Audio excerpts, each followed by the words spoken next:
hi everyone. I hope you can see me. It's always weird starting a Zoom on, starting a lab on Zoom. So hello everyone and welcome back to our spring season of BFI Film Academy Labs. I'm Nicole, the BFI Network Officer at Film Hub Southeast, and I'm here just to intro our event for today. The BFI Film Academy Labs, for those of you that don't know, are online events for early career filmmakers and professionals looking to gain industry insight and advice to develop your own film programming and filmmaking practices. Just a bit of a rundown of how today's session is going to run. There will be a 30-minute interview between our panelist, Tom Wightman, and our moderator, Duncan Kennedy, before opening the session out to you, the audience, for questions. If you do have any questions, please submit them through the Q&A function at the bottom of your screen rather than the chat function, just so that everything is in one place and it increases the likelihood of your question being asked. Feel free to submit them as we go along rather than saving them to the end as well. We also have live captioning today, so if you'd like to access that, please use the captions button at the bottom of your screen. But for today, our moderator is Duncan Kennedy, a writer and director and the founder and film programmer of the Open House Film Club, a not-for-profit organisation operating as part of the Young Film Programmers Network. He's a recent graduate of the London Film Academy's filmmaking diploma and is currently specialising in creative writing and art history at the Open University. Hi, Duncan. Hello. Hi, thanks, Nicole. That's okay. And then our esteemed guest is my colleague, Tom Wightman, the BFI Network Talent Executive for Film Hub at Southeast, where he has exec produced over 50 short films. Tom joined the ICO from the similarly named ICA, where he managed Stop Play Record, a London-wide commissioning programme for emerging filmmakers. Hi, Tom. Hello. Just before I hand over to Duncan, I'm going to provide a brief self-description and I'll invite you both to do the same. I'm a white woman in her late 20s with chin-length blonde hair and glasses and a black headband. I'm wearing a black t-shirt with an Adidas logo and I'm sitting in front of a white wall as a shelf of books in the middle. But that's all from me. I'll hand over to you, Duncan, and I will see you at the end. Thanks. My name's Duncan. I'm a white male in my early 20s and I'm sat here on the plainest of plain white backgrounds. And then over to you, Tom. Hi, I'm a white male in my early 40s, sat in front of a picture of a rock from Ireland. Yeah, nice to see you today. Perfect. So just before we get into the nitty gritty, Tom, into film funding, I just wondered if you could just tell us really very briefly, just summarize your role and how you provide guidance to both potential and successful applicants of the BFI fund. So your title is, you are the BFI Network Talent Executive and you're based at the Independent Cinema Office for Film Hub Southeast. So if you could just tell us a little bit about what that means, that'd be great. So principally, I'm responsible for identifying and supporting filmmaking talent within the Southeast.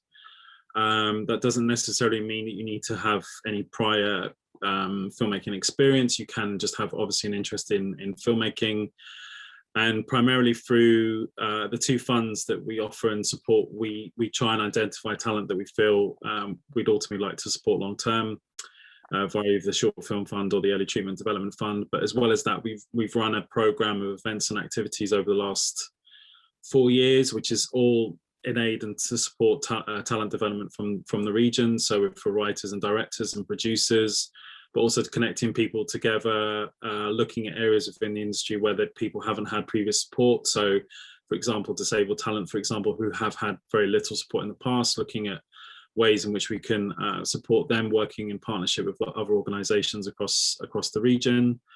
And yeah, principally trying to find amazing filmmaking talent that we can fund and ultimately go on to make short films and amazing. Feature so you're what everyone wants to hear about that's here on this session. You're the knight in shining armor that's going to help us all with our ambitions. And now just for a little bit of sort of industry orientation and acronym busting, just for those of us that sort of uninitiated, would you mind just briefly summarizing what the relationship actually is between the BFI Network, the ICO, so the Independent Cinema Office, and Film Hub Southeast? So how those are different and how they relate to each other? So the ICO, so the Independent Cinema Office, is the designated film hub for the Southeast region as part of the Film Audience Network funds from BFI. It is quite complicated. I work for the Independent Cinema Office, but I look after the BFI Network program and the project, I suppose, if the best way of describing it. So I'm housed, like a partnership. Yeah, so I'm housed in the ICO, essentially looking after the BFI Network program, but employed by the ICO. And we work closely together on, obviously, when we're doing kind of showcases and program related activity, working with obviously the ICO's connections across cinemas in England and UK, supporting, promoting the films that we support, but also in other ways that we work closely together, like today, for example, which comes under a slightly different funding arm as well. Amazing. So talking about the BFI network in particular, I'm sure lots of the people that are watching today are here because the BFI network funds are now open for applications, and they're looking for some little tidbits and useful insights. So those funds are now open for applications. So there are two funds. There's the Short Film Fund and the Early Development Fund. Could you just quickly summarize what the difference between those two funds are? So the Short Film Fund is, as it kind of says on the tin, is set up to support short film productions.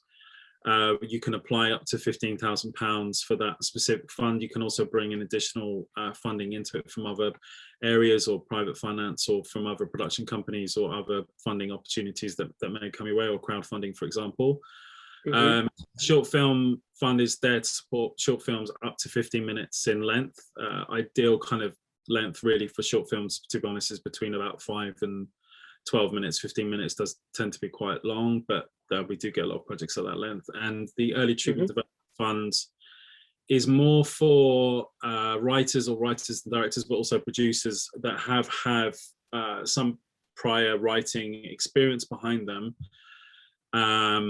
Doesn't necessarily, again, have to be from film. It could be within other creative disciplines that they want then to essentially get funding to write a treatment for a feature length idea, which they can take to wherever they want after they've written the treatments. It doesn't necessarily have to go to the BFI. It could go to other funding bodies, BBC Film or Film 4, or any other avenues of funding that there is out there.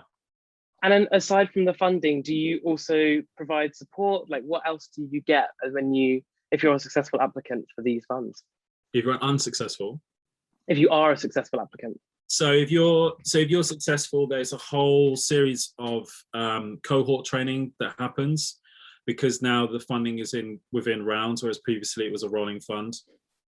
Now that it's within rounds, there's kind of a whole training program that exists not only for the writers and directors, but also for the producers that are part of the program. Sure.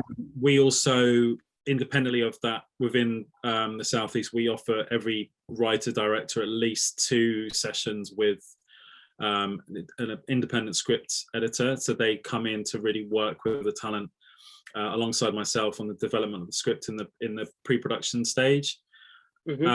I become an exec producer on every single project, and I'm the mentor and I suppose, guide all the teams throughout the process, and there to deal with any issues, but offer support to all members of the team as and when it's required, and ultimately have technically have sign off for the final script, and obviously the final cuts of the film, right up to the delivery of the project. And if people feel that they need it as well, there is additional, and there's a requirement for it, we can also bring in additional support if it could support other people as well. It just depends on what the requirements are. Oh, lovely. So you mentioned just a few minutes ago that additional funding can be found as well for these projects, and I think it says on the guidance that the deadline for that is towards the end of the year. I think it's October, but I'm not entirely sure. Do you have any sort of recommendations or examples, maybe where previous receivers of the BFI Network Fund have gone for additional funding, or where you recommend people might look? So it's really important to stress that you don't have to. That's like, the first thing. I think obviously people see that and think that they must have, access to additional funds or financiers or have rich parents or whatever, and if they don't, they feel like they're going to be at a disadvantage. That I can promise you isn't the case whatsoever. The reason why it's there is because we have an overall production pot per year. Everybody that comes in asks for the full allocation of 15,000 per project. It obviously reduces the amount of projects that we can fund ultimately. So if there's a bit of a crossbreed between, you know, teams asking for 5,000, 8,000, 10,000, up to 15, whatever, it obviously enables us to support more projects. In terms of where they go and get additional funding, to be honest with you, most of it is done via crowdfunding. And that can be ranging from amounts from about 2,000, 5,000. I think the highest we've ever had a project that crowdfunded for, I think, was about 11,000. Wow. Occasionally, very recently, Sky Studios have also part funded 2 projects that we've been involved with. BBC Film have also co-funded 2 projects that we've been involved with, and also Film 4 obviously do as well. So a complete range of different strategies there that people have been going for. Yeah, it's also. So you mentioned. Oh, sorry. Go on. To be mindful, especially because when people hear about the BBC Film and Film 4 thing, that they fund very few shorts per year. I think BBC is around 6 or 7, from what I understand, and Film 4 is probably around the same sort of level. So it's not straightforward, but it is an avenue to kind of reach out to try and gain funding from. I think generally though the most common is through either private finance or through crowdfunding of some kind. And you mentioned that the maximum funding available is 15,000 for the short film fund, that is, and the maximum length of the film is 15 minutes. So that works out as a maximum of £1,000 a minute, I suppose you could argue. So do you have any advice for first-time producers that might be totally new to developing a budget about how to gauge how much to ask for? What sort of things do people usually miss off their budget, and is that a good benchmark to aim for? I've never heard anybody like look at it that way, but I suppose you could do. It's kind of an interesting way of sort of looking at it. I mean, I think the first thing that you have to try and work out, obviously depending on what the idea is try and work out how many days you're going to shoot. That really, for any producer, is kind of the first sort of thing that they would look at. So most of our shoots are 3 days. They occasionally will have 2-day shoots. If it then starts getting up to 4 days, then money then does become quite tight. If it's a sort of 3-day, you can generally have most of the finance that you need. And obviously within BFI Network, we stipulate that all crew and cast are paid at least national minimum wage across the board. So the first thing really is to plan out the shoot schedule. It's also very useful, even at the application stage, and I know things do change, but to try and get a sense of, you know, if you have an ideal location, how much realistically that location is going to charge. You know, do get quotes for camera equipment, do get quotes for lighting equipment. You can cross the board for crew wise. You know, you can in certain circumstances you can kind of get away with, I suppose, paying people a minimum of about £100 per day. But as a caveat to that, that is, you know, some crew members won't necessarily accept that. Certain heads of department, you know, like director of photography or production design, for example, they depending on the level that you're going to, may have a higher expectation of salary. So it's good to have some kind of contingency.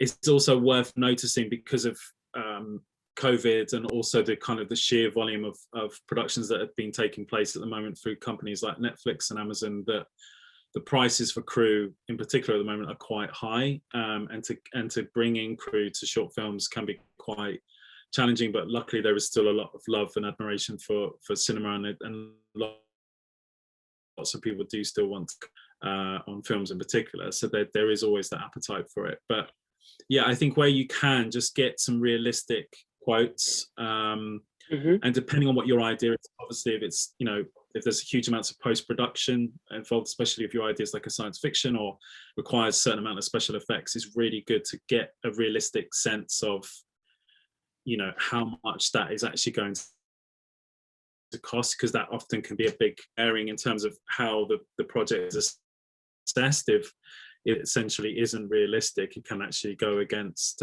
people in making some decisions. So some big costs that you mentioned there are the crew, the location, things like the camera package and locations. If you had to, so would you suggest that people sort of prioritize those 4 things and work out what's most important? Do they need really established, for example, heads of department, or could they go for someone more on their level? Or like, what would you recommend people to do? Do you have any advice about prioritizing those things? I think it really depends on the individual and how experienced they are. I think if you have quite an inexperienced director, I think it's quite good to try to get a relatively experienced director of photography. I think that's going to be a relationship which is going to be absolutely crucial to the production.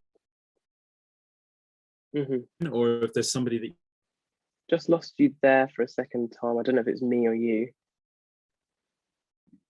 I think that might be Tom, who has briefly left us. So we will hope that his internet returns. If not, I might have to chip in. Hi, Tom. We just lost you briefly there, so we might have to just repeat a little bit of what you just said.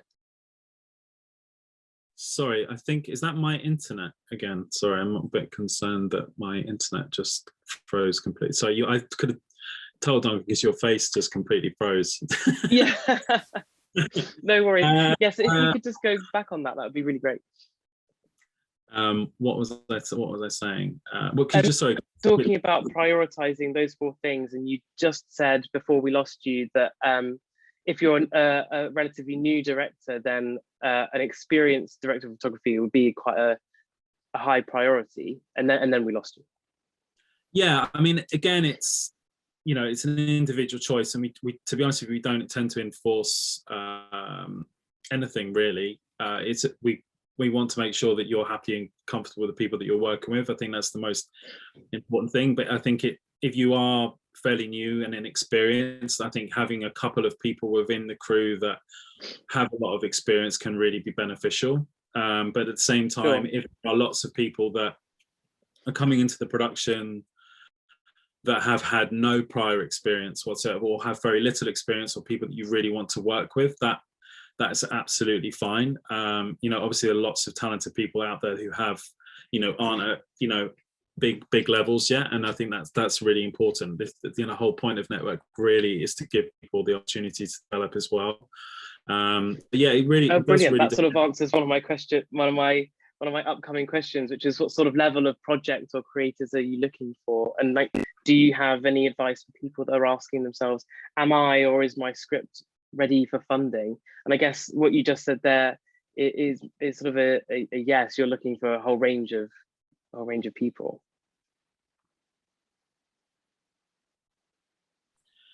Yeah, we have a really good reputation, I think, in the Southeast of supporting lots of talent who have no prior experience, and giving people a lot of opportunity in that regard. And I think that's a really positive thing. And also, or people that have only just made one project before. It's primarily, to be honest with you, down the story and the idea. That's the key thing for us. And your experience level is up for debate and discussion. I think it's exciting to find people have never made anything before. I think that's a really kind of important thing, and is basically the reason why we're here, or in my opinion, is what we should be doing more of anyway. That's my personal opinion anyway. Oh, amazing. Yeah, that's really positive to hear. And then, so just going back to what you were saying about finding, so for example, for an inexperienced director, finding a good DOP and producers and finding those teams, do you have any advice about how to find a producer for your project, or networking tips, or even for producers themselves, how they know that they're ready to take on a short film project? So I think finding a producer is the biggest thing we get asked about on a weekly basis. People come forward, and I'm regularly get emails from people saying, I'm sending out my script to people, and people are accepting it but not taking it on. Can you give me any help? to be honest, there isn't a huge amount that we can do in terms of connecting with people. We do run lots of events each year. We've run 2 Connect and Collab events, which are primarily set up to connect writers and directors with producers. But really, it's about it is thing, and I think one thing that is really key to think about. I think one of the things that's been really hard is that a lot of producers in the past they're not being attracted to short films because there isn't a huge amount in it for a producer in many ways, or there hasn't been seen to be a huge amount from a producer's perspective. So, and I think because a lot of writer and directors don't necessarily approach them in the right way, they tend to go forward and say, you know, can you help me with the application form? Can you help me with the budget? That then dismisses a lot of kind of the creative aspect of being a producer, and I think that's where a lot of directors and writers make that mistake.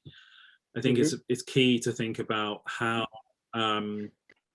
you know, what the producer has done previously within their work that you really like, why you want to work with them. I know that might seem like a really obvious thing, but also be really key in saying, you know, I want to work with you in the development of the script. Never go to a producer and say, you know, this script is completely perfect, I just want you to help me with the application form, because you won't get very few responses. Producers have an incredibly important creative role, and it's something which more people need to sort of be aware of. And I just lost you there again, Tom, but that's really useful advice about allowing producers to have that creative input. Definitely. Sorry, Tom, we just lost you there again, aren't you? Just a second, but not to worry, we'll just move on. Just about the actual application process itself. How does the decision-making process usually work? Like, who's reading it, and how long does it take to hear back?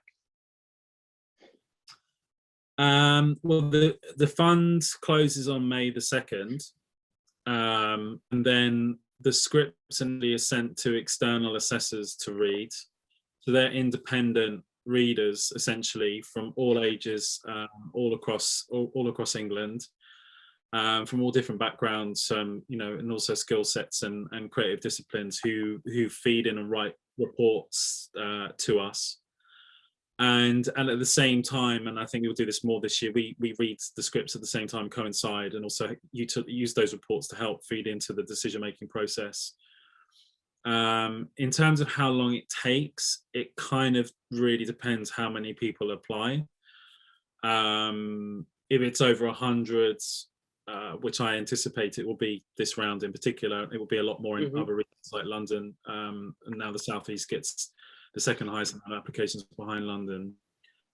It can, to be honest, take between about I would say between about 6 and 8 weeks, I would say, most cases to everything and get back to people. It can take a bit longer depending on how many projects are shortlisted. And yeah, if it's an excessive volume of applications, then we need to also readdress that as well. It could potentially be a bit longer as well. There's a lot of things to read and a lot of decisions to be made. So just to sort of wrap it up before we get to the Q&A, just a few more questions about what you maybe look for in an application. But before that, you mentioned earlier that you scout new talent, and you're looking for new talent, and that's what your job is to nurture new talent. So where do you look to find this talent? Well, we do regular one-to-one surgery, so people contact us directly and we meet them. Previously going out and about across the region, a lot more meeting people and having conversations. To us that we can look at and previous work, and also through the application process itself and the window that it's open, and prior to that through the one-to-one surgeries, as I mentioned. Also, you know, all through our development programs, people that go through those development programs, we highlight a lot of people that are working on those and have developed ideas on that time through those programs. Yeah, and also just, you know, being kind of interested really in talent in the region, and paying close attention to other screenings and other, you know, organizations and other partners that work across the region that flag talent to us, and also via them they will contact us and and arrange a conversation, and we look at their work. So it's quite broad, to be honest. Not, it's not. There's no set way. We don't sort of. No. It's quite varied. Oh, that's quite nice to hear as well, because I suppose that's reassuring that even the process of making the application, even if you're not successful, it sort of gets you sort of seen maybe, and even in these one-to-one sessions, you might see somebody that you think is going to be good. So when you're reading the applications, what would you say is the big red flags that you often see? So what would you suggest that people that are applying for this fund to avoid?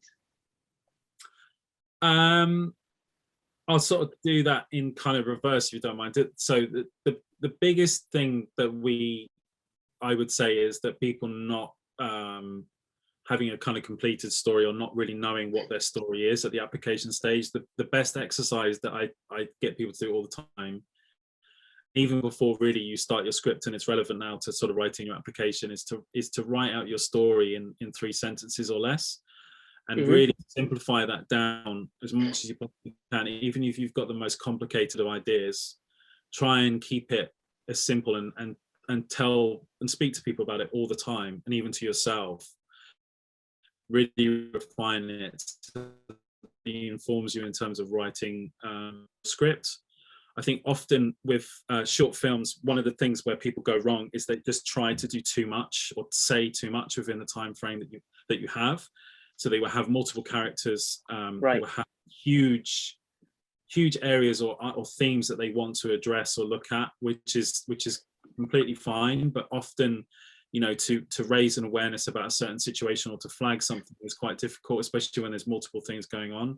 And I think it's really key, really, to sort of almost focus on one thing. You always need a sort of central protagonist. I think the other thing, which kind of is a really big thing, is that we read quite a lot of short films and this might sound a bit daft, but where actually not a lot actually happens. Yeah. So within the actual story, within the actual drama, nothing really happens to anybody. And it's often when people get quite bogged down in terms of like what are the themes of the film, rather than what is the story. And the story is by far the biggest and most important thing, bar none, in terms of what we look at. It's a really clear story, and we understand everything, and we can see that the writer or the director has a clear sense of what their story is. And that, going back to the working on the 3 sentence kind of idea, that tells us a huge amount in terms of the fact that they know what they want to say or what they want to communicate. I think that's really key. So yeah, just again there, having Tom, something but which seems on paper quite simple. Yeah, sorry, I don't know what's going on with don't worry, but that was all really useful. That was really clear. So you're looking for a very simple something that can be explained. Well, not that can be, but you make sure that the people that are making the application can explain what it is they're going for in 3 sentences or less. I think, if it's okay, we'll just move over to some of our audience questions, because we've got quite a few popping up. First question that I'd like to ask you is, do you have any tips for neurodiverse writer or directors that are looking for a producer? So do you have any tips for neurodiverse writer directors that are looking for a producer?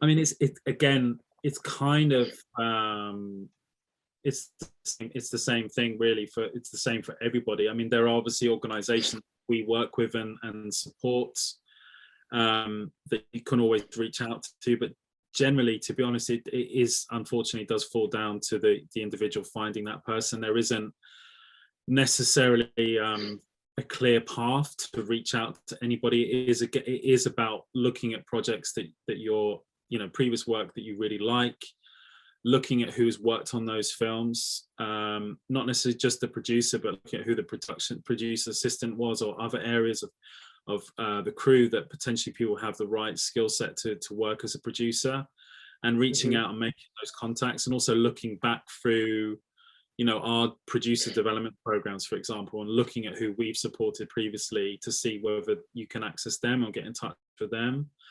Sure. It does ultimately, I'm afraid, I would love to be able to say, go to this place or go to this person, they will sort you a producer, but I'm afraid it just doesn't work like that. It does ultimately fall down to the individual to find that person and to reach out. And it's, to be honest with you, it's not really appropriate for us to contact or make a recommendation.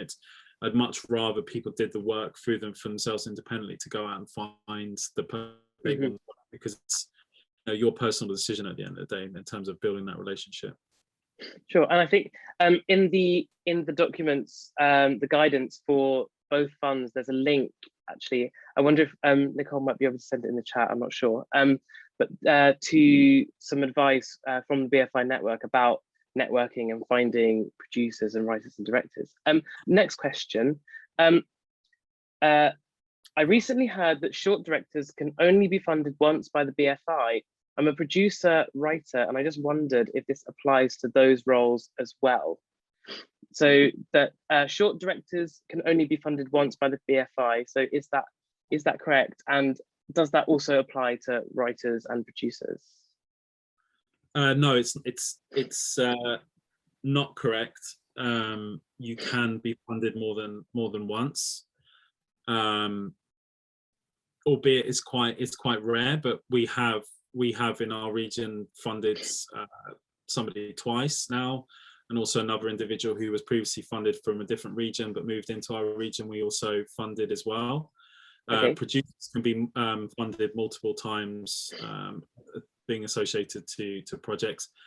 I have to say, if you're living in London, I think it's probably rare that you would be funded more than once. I have to say that because the competition obviously is so much stronger. It's fierce. Fierce, but I'm not saying they wouldn't if it was appropriate. It's because it is about, the point of the programs is and the funds in general is a part of development as well. So funding somebody to, for example, you could fund somebody to make something for very little money because they've never made anything before, and that goes and they go on to do really well, and that person could come back to make something that's longer form for more money, for example, at a later stage.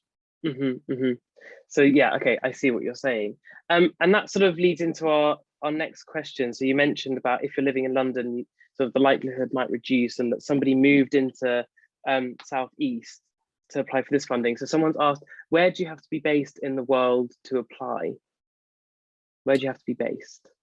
You have to be based in England, but although Wales and Scotland and Northern Ireland also have funding available, which is similar to ours, but to apply to the Southeast region or to apply to the London region, you have to be registered. You have to have a registered address within those areas, and obviously across the board, across the Midlands and Southwest and the North as well. We tend, to be honest, get quite a lot of people in the Southeast who actually live in London, but they apply to us, thinking that we don't notice, but we do a lot of investigative work now, and we do pick out those people. So we do really want to only support people who live in the Southeast, but you can work from producers from anywhere in the country. Your producer doesn't have to be based in our region. Sure. So the person that has to be based in the region is the director. Is that right? Yeah. Right. Okay. And then, so what is the success rate for projects being funded? I think let's focus this in on the Southeast specifically. So for Film Hub Southeast, what's the success rate for projects that get funded? So out of all the projects, what percentage maybe, or how many projects get funded? I'm just trying to work out. So if you could just do some quick maths and come up with some figures, that'd be great off the top of your head. So say out of 100 projects, 10 of those might get funded. Sure. I suppose also this is a question that depends on the specific projects and how much those projects are asking for. So maybe another question, I don't know if you're able to answer this, but I'm going to ask it anyway. What is the total fund for Film Hub Southeast? Like what is the maximum that you could award? We can't award any more than 15k per film. And our overall production budget per financial year is around £170,000. Right, so that gives sort of an idea of if every film was 15,000, then it's not going to be as many films, for example. Yeah. And I think what is good is that more teams are coming in asking for less money who have brought in additional funding. We still do obviously fund projects at 15,000. We are seeing more projects come in at lower amounts of money, and also people who have never made very much previously who want funding almost to do like a day shoot for their project, or their film is only going to be a day and their idea could be done a day, asking obviously for a lot less as well. So yeah, it really varies. I mean, I think we funded about 18 projects this financial year off the top of my head. That's for the short film fund. And the early treatment development fund, we only supported one so far this financial year. Right, okay. And then so I guess for shorter projects with lower budgets, there's more likely to get more funded. Next question, is there a correlation between the number of animation and live action, or is the strength of the pitch or story what's key? So do you try and aim to get a balance between live action and animation, or is it completely dependent on the pitch and the story that each project has? It's all based on the story. When I first started almost 4 years ago, or just under 4 years ago, we used to get a lot of animation projects come in the first year, and we funded 2. I think since then we've had very few come through. I don't know why. I was hoping for off the back of those 2 animations that people would see that they could apply for this fund. But yeah, no, there isn't. It's always down to the story. We're not necessarily looking and saying, okay, we've got X amount of, science fiction films, so we can't have any more. If we have, really strong films within a certain genre, we're not going to not support other projects because of that. Sure. So you'd recommend to go for it anyway and see what happens. If make it a strong pitch, then it should stand on its own feet. Very good. Next up, are there any case studies for successful applications available? Is there a way of viewing successful applications, or to see what's been done before? There isn't, no, not through us, I don't think. We are talking to one of our teams at the minute about doing a case study for budgeting, which will hopefully be next month.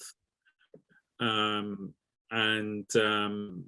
no, in terms of actual case studies for teams that have gone on to be successful, we obviously do profile all the talent that we've supported, so you can obviously, people independently could reach out to them and speak to them about their experience and get some guidance and support from them. But no, from my knowledge, certainly not within our region so far, there hasn't been sort of case studies and people that have been successfully funded, although we do bring a lot of talent that we've supported into our program of talks and events and things in general, so people can speak to them directly rather than just hearing me bore everyone to death about the same thing all the time. Sure. So going to these sessions is what you'd recommend, and then you'll get a sense of the previous people that have had the funding. And is there a way of viewing, like, what is there a? I mean, I suppose it depends on the distribution strategy for each of those films, but is there a way of viewing previous films that have won the award? So interestingly, because of COVID, there's a huge backlog of projects that are ready to go out. So we have currently in post-production and also in pre-production, we have around 38 projects that are about 50% of those are going to be coming out in the next few months, or will be delivered in the next few months, and the other ones will be going into production. The others that have been handed in, which is around 25, a lot of those are still very much within the festival circuits and still doing well, and teams haven't as yet put the films online. There's only 2 that I'm aware of that have gone online already, which is Sandpaper, which has won previous Best Short Film Awards, which is on Amuleto, and a film called Armstrong, which was won Best Short of the Week, which is an animation, which went straight onto line. They didn't do, although they have had festival recognition, they put the film straight onto line and it was picked up by Short of the Week straight away. So it's a bit of a waste. Obviously, there are other network shorts out there from Film London and all the other hubs as well that have made productions, so they are readily available. And obviously they are regularly in festivals within the UK, like at BFI Flair this weekend. We have 2 of our productions in that festival. So yeah, they will be made visible more. It's just we don't own the films, the filmmakers and the producers own the film, so it's up to them in terms of how to release them and how visible they are for people. Sure, thanks for that. So the next question we have is, how does applying for funding for an animated project differ from applying for funding for live action? So how does the application differ between those two? Well, it's kind of the same in terms of, I suppose it depends on whether you're going to be working on the animation completely by yourself or you're going to be working with a team. If you're going to be working with a team, how many people are you going to be working with? Sorry, am I frozen again? You're frozen. Am I? No, just for a moment. We've got you. Don't worry. Sorry. Sorry about this, everybody. I don't know. I think it's because my partner's also on a Zoom call as well, so maybe that's why it slows. But so again, it's a question of working out how many people will be working on that production, how many of those people, obviously you'll be paying those individuals, and also the sort of post-production phase as well in terms of additional sound things. But it'd be the same sort of thing really in terms of we still look at a budget. It's really one thing that will also say is if you are working on animation, also obviously include some of the animators' work. If it's not yourself, that's something which sometimes people just completely forget to do. Actually include, visually how the film is going to look and work, which in particular with animation, even actually with non-narrative, non-animation films, it's really important to have some kind of visual treatment alongside it. But with animation, it's absolutely crucial. So something alongside it so we can see how the film is going to look and get a real sense of that is really crucial. So most of the differences will just be budgetary, because you'll be maybe not paying for as many crew members, but maybe you have more post-production costs. But that's very interesting you're going to have to be realistic, because within £15,000 within animation world can be eaten up pretty quickly in terms of working, if you're doing something, say like 13 minutes in length, for example, that money is going to be really, really stretched. So I think with animations in particular, it's quite good to sort of look at something that is a bit shorter, especially if you're working it by yourself or with maybe 1 or 2 other individuals. Then that means the budget can be used, and you could actually pay someone a fee, for example, to work on the project for a month or a couple of months, for example, rather than them sort of dipping in and out of the project. They can actually work on it for a set period of time, which I think is a bit more beneficial for the production. That's super useful to know. So next question, does the producer on board need previous experience working on short films, or can they be someone who has experience? Oh, sorry, lost control of my screen there. Oh, the plot thickens. What does it say? Or can it be someone who has experience in other aspects of filmmaking? So sorry, I'll read that again. Does the producer on board need previous experience working on short films, or can they be someone who has experience in other aspects of filmmaking? Yeah, they absolutely. It's about lots of people who are producers without necessarily knowing that they have necessarily the skill base to be a producer. I mean, I think from our perspective, it's about feeling confident that they feel confident looking after the budget, managing the budget. That's the kind of crucial thing. So again, from outside of film, if somebody has worked in other creative areas or other creative disciplines, or have some kind of budgetary experience, that really, really helps. But again, if you're working with someone who has no prior experience and you are a relatively new team, we are supportive of that as well. And we would just need to put in more help and support and guidance to help the team go through that process. But yeah, it's completely open to people of different experience levels. Sure. So you can adapt the support to the experience level of the person applying. And yeah. I think it's worth probably mentioning as well, there is a section, I think, correct me if I'm wrong, I think where you can fill in there's a CV sort of section where you can talk about previous personal experience as well. Yeah. That would actually leads into another question which I had, which was what sort of practicable things can people put into the application form which will reassure you and the other people that are reading the applications that the money will be in safe hands? So what sort of things do you look for that suggest that? So even if it's an application from someone who has slightly less experience, what can they put in the form that will reassure you that they are still a good person to receive the fund? I don't. Just trying to think. I think for me, I think this is probably a bit more applicable, I suppose, to writers and directors, particularly directors. If you've never made anything before, and I say this across the board, I think and I've alluded to it before, it's really important you include some kind of visual treatment alongside your application.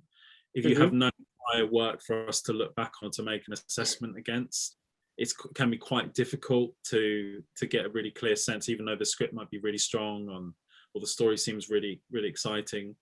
If we have no kind of visual references or anything to kind of go, so it can be a little bit frustrating. So it's really good to include some kind of visual references alongside it to to give us that confidence really in terms of visually how the film will look from their perspective.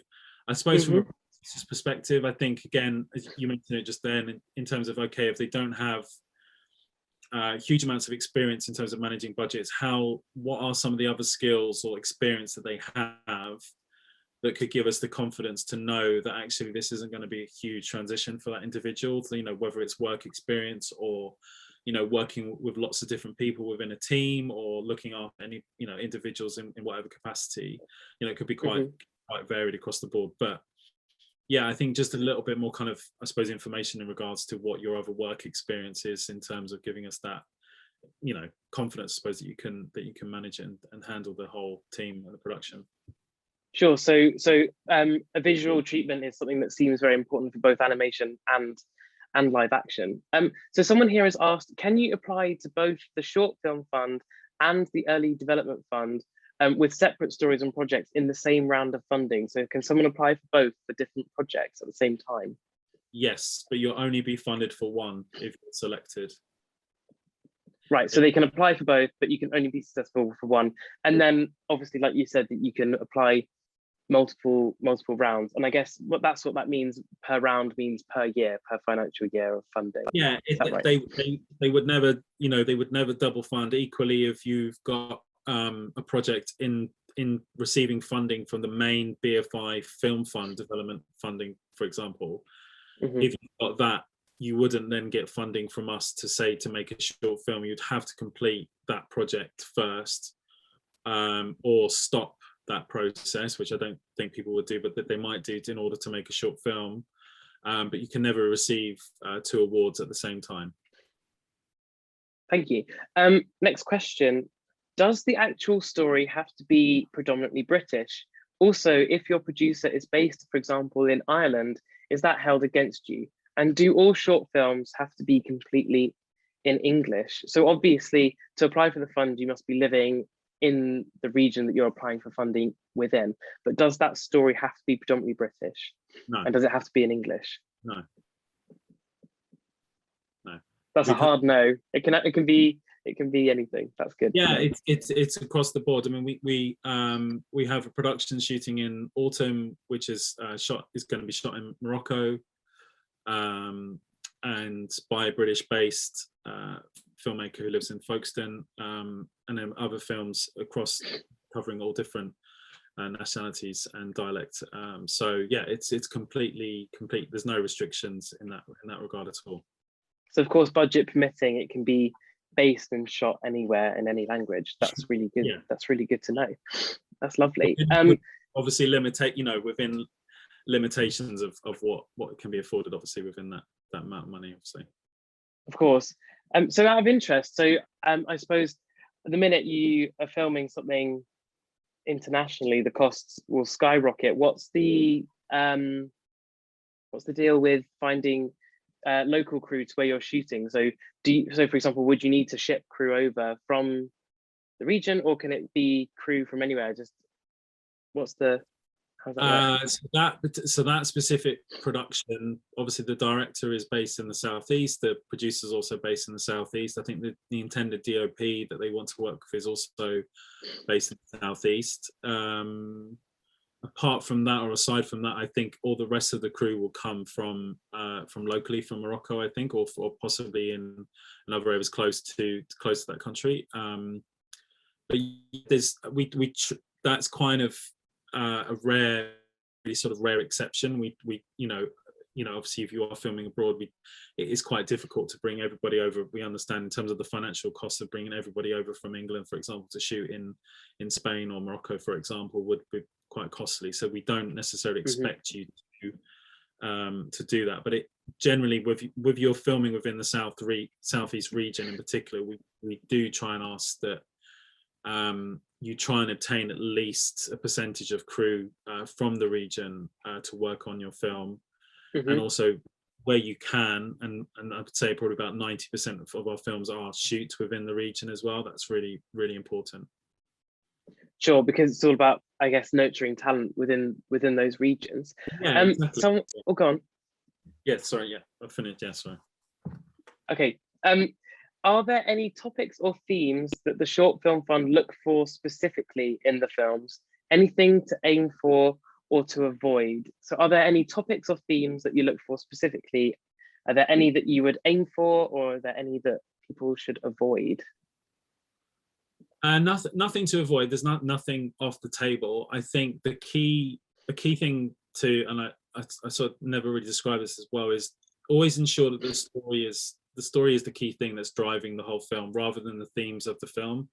So I think sometimes where projects become a bit blurred is where the theme of the film, for example, around, we have a lot of projects to come in that deal or look at the issues around mental health, for example, which is particularly pertinent within our kind of society these days and more discussed.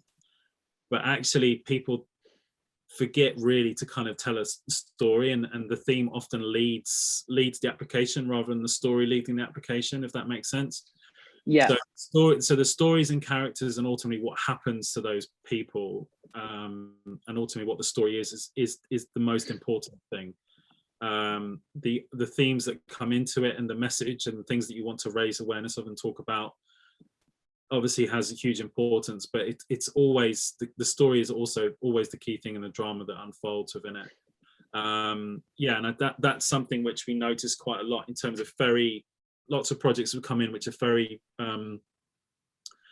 want to raise awareness about sort of particular injustice in the world, which obviously we support, but there still needs to be a story there at the heart of it that works as a story, and we care about the characters and what's going on in their lives, and that is some things that people forget or omit to do with scripts that come in. That's a useful bit of feedback, that people often fall into that pitfall, and I suppose that feeds into what you were saying earlier as well about being able to summarize the story in 3 sentences and letting the theme speak through the story, rather than the film's about this, but actually what happens is something else. So thank you for that. There's an amazing short film, which is an American film called Emergency, which is a story about, which was a short film of the week, and also won the director picking up because the filmmaker has a recent feature at Sundance. But the film essentially is about 3 men who are at college together, who find a woman passed out in their dormitory at uni, and it's about their panic and their hysteria about ringing the police, and also because of the racial injustices that they face and how the police will profile them. And so that's a really important part of it. But the story as kind of synopsis essentially is about these 3 guys that find this woman downstairs and how they remove it. So that's the kind of the story. The other elements and the themes that come into it are all part and built up within the script, and that's when that elevates it further. But initially looking at it, kind of simplistic view is that it's a story about these 3 guys who find this woman there, and how they basically, it's quite a funny film in certain places about how they look to sort of remove her from their house, but it also raises a lot of very important questions and has lots of really important things to say. So you can do it. It's just, but the story there is always, it's always led that way through the story rather than the themes. If that makes sense, it's kind of be quite a difficult thing to explain, I suppose. But that's quite a good example of the theme speaking through the story. And just our last question here from the audience: do you need to have a degree in filmmaking to apply?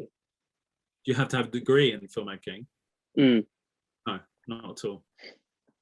And so you've mentioned using visual examples as well. So anyone can apply without a degree, but using visual examples, for example, do those need to be of a high standard? So, for example, could it just be something which demonstrates an ability to tell a story through a visual medium, or even can it be a mood piece? Or could you just speak just for a minute, just very quickly on that?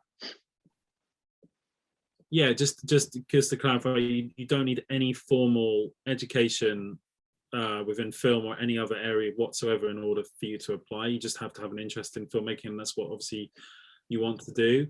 As I said, if you've never made anything before, I think it's really important to include some kind of visual material alongside it, which can be in the form of a mood board or a visual treatment, which uses visual imagery to give us a sense of visually how the film is going to look from your perspective. So it's pretty key, especially if you've never made anything before. As I mentioned, it's really important to have that. Perfect. So I think those are all the questions that we've had for today, and I think it's been really, really useful to sort of illuminate the process so far, which has been really, really useful. I just wanted to say thank you very much. Nicole's had to dash off, so we'll be wrapping up without Nicole. So I just want to say thank you very much, Tom. Who am I supposed to hand over to say goodbye? Oh, to David. Here's David. He's gonna wrap up for us. But thank you so much for answering all those questions, Tom. See you guys soon. Yes, I mean that's all there is to say, really. Thanks a lot, everyone, for signing on and joining in with the meeting. I put the Young Film Programmers newsletter link in the chat there, so if you want to have a quick check at that, then feel free to do so, and you can sign up to find out about future events. But otherwise, yeah, thanks for coming, Duncan. Thanks for taking care of the interview for us as well. And hopefully we'll see some of you again at the next one of our sessions. All right. Thank you very much. Thank you.